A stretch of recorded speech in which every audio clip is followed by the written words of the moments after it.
The sea was never calm when he was around.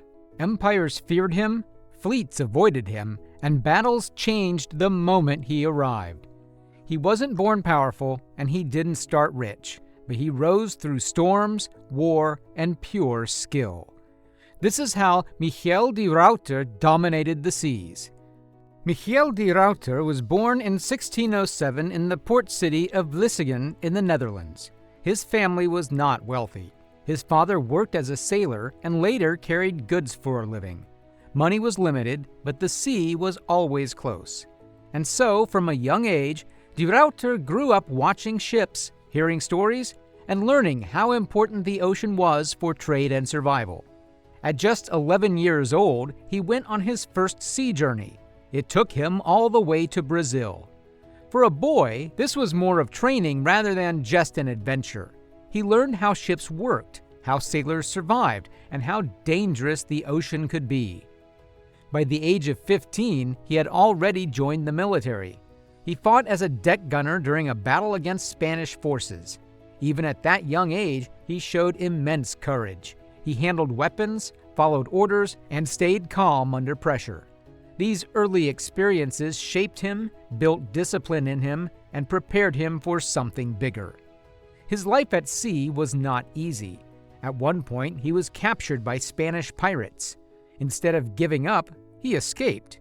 Not only that, he walked all the way back to the Netherlands. This wasn't just luck, it showed determination and resilience.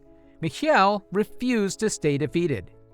As he grew older, de Ruyter worked as a merchant sailor. He traveled across different regions, trading goods and gaining experience.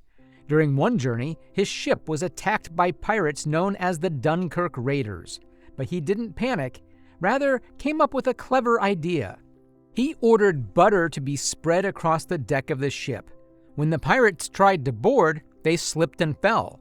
Meanwhile, his crew wore special footwear to keep their balance. The attackers became easy targets and the ship was saved.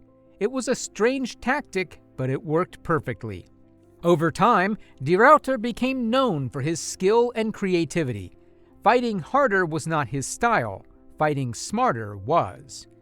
In 1637, he was given command of his own ship.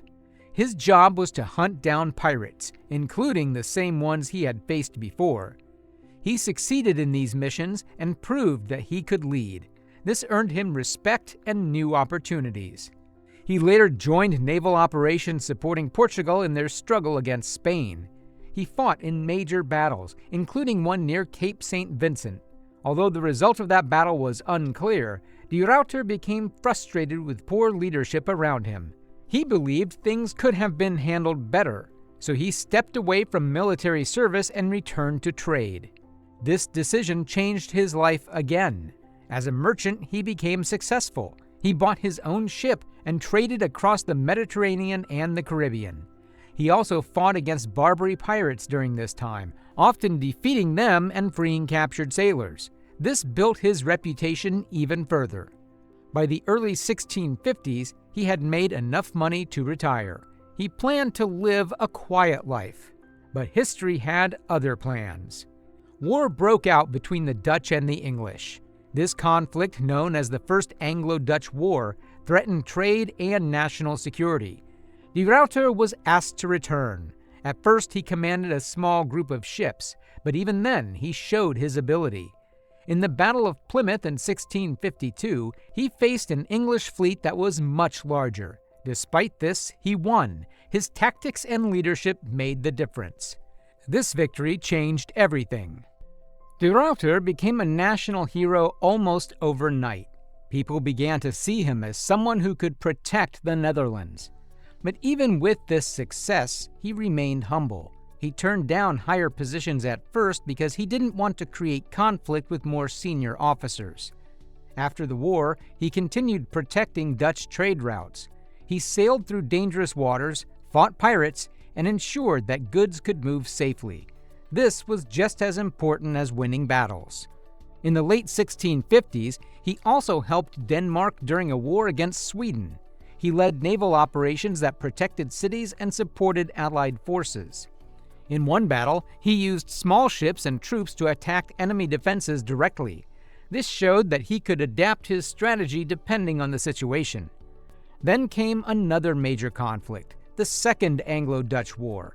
This time, de Ruyter was ready. In 1655, after a Dutch commander was killed in battle, de Ruyter was asked again to take full command of the fleet. This time, he accepted. He knew the stakes were high.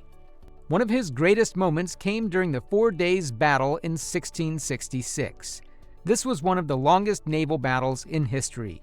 For 4 days, fleets fought across the sea. De Ruyter used careful planning and strong discipline to outmaneuver the English. In the end, he secured a major victory. However, not every battle went smoothly.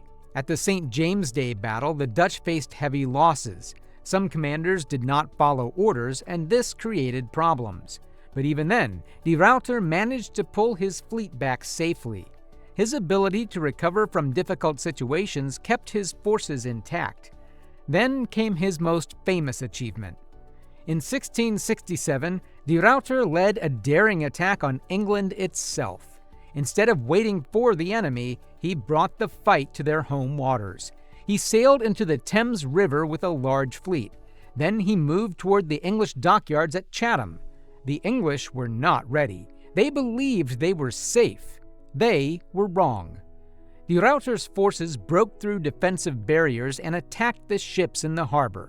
They burned multiple warships and captured one of England's most important vessels, the Royal Charles. This ship was taken back to the Netherlands as a trophy. The damage was huge. England lost ships it could not replace. The psychological impact was even greater. It was one of the most humiliating defeats in English naval history. Soon after, England sought peace. This single operation showed exactly why de Ruyter was so dangerous.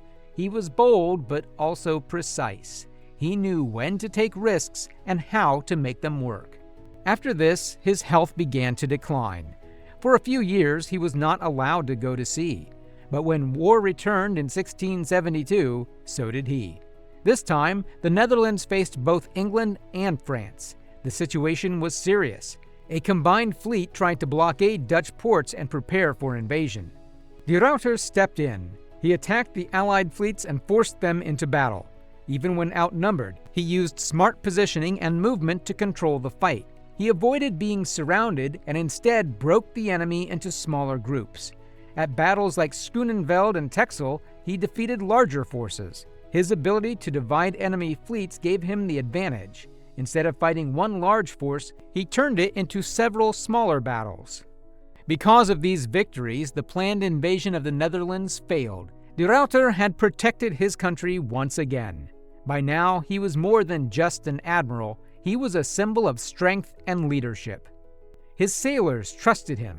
He often placed himself in danger alongside them, showing that he would not ask them to do anything he wouldn't do himself. Even in his final years, he continued to serve. In 1676, he led a fleet to support Spain against France in the Mediterranean. During a battle near Sicily, he was hit by a cannonball. The injury was severe. He survived for a short time, but eventually died from his wounds.